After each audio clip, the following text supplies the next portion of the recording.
अरे सुन लो, तुम्हें श्राप लगेगा, तुम्हें श्राप लगेगा, तुम्हें सुन लो, अरे मर जाएगी। অনুগ্ৰহ কৰি মোৰ ছোৱালীজনীক পৰীক্ষাত বহিবলৈ দিয়ক। তাই বহুত কষ্ট কৰিছে। তাইক পৰীক্ষাত বহিবলৈ নিদিলে হাও লাগিব আপোনালোকৰ। अरे सुन लो, तुम्हें श्राप लगेगा, तुम्हें। पापा क्यों कर रहे हो ऐसे? पानी पियो, ऐसा क्यों कर रहे हो? ना बाबू ना बस। पापा हम अगली बार भी कर देंगे। अरे बाबू ऐसा कुछ नहीं है। ये एग्जाम ऐसा नहीं है जो मैं पास ना हो पाऊँ। সামাজিক মাধ্যমত ভাইৰেল হৈ পৰা পিতৃ মাতৃ আৰু কন্যাৰ হৃদয় চুই যোৱা এটা ভিডিঅ'। এটা পৰীক্ষা কেন্দ্ৰৰ বাহিৰত এগৰাকী পৰীক্ষাৰ্থীৰ পিতৃ আৰু মাতৃৰ কান্দোন।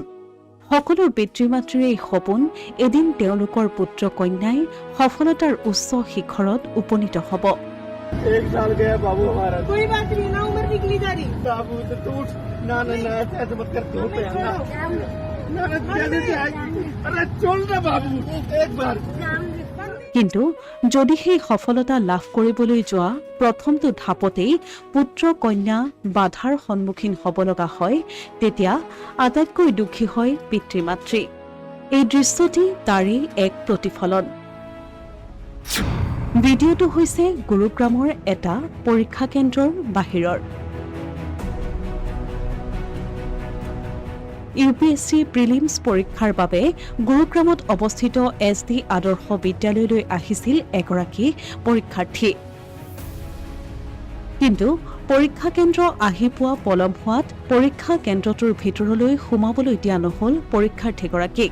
হাতজোৰ কৰি পিতৃ মাতৃয়ে কন্যাক সোমাবলৈ দিবলৈ কোৱাৰ পাছতো নিয়ম অনুসৰি ছাত্ৰীগৰাকীক সোমাবলৈ দিয়া নহ'ল।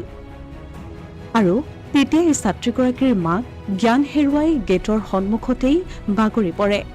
ছাত্ৰীগৰাকীৰ পিতৃয়েও মাক অসুস্থ হৈ পৰা দেখি কান্দোনত ভাগি পৰে। পিতৃ মাতৃৰ এনে অৱস্থা দেখি ছাত্ৰীগৰাকীয়ে বহু ধৈৰ্যৰে মাক দেউতাকক বুজাবলৈ ধৰে। এইবাৰ নোৱাৰিলেও অহাবাৰ পৰীক্ষা দিব তাই। पापा हम अगली बार भी कर देंगे। अरे बाबू ऐसा कुछ नहीं है। ये एग्जाम ऐसा नहीं है जो मैं पास ना हो पाऊँ। अरे एक साल गया बाबू हमारा। कोई बात नहीं ना, उम्र निकली जा रही। কিন্তু পিতৃ মাতৃ অত্যাধিক ভাগি পৰে। এটা বছৰ কষ্ট কৰাৰ অন্তত নিজৰ কন্যাই পৰীক্ষা দিবলৈ নোপোৱাৰ দুখ হয়তো এই দুজন পিতৃ মাতৃৰ বাদে আন কোনেও বুজি নাপাব। এই ভিডিঅ'টোৱে সকলোৰে চকু সেমেকাই তুলিছে।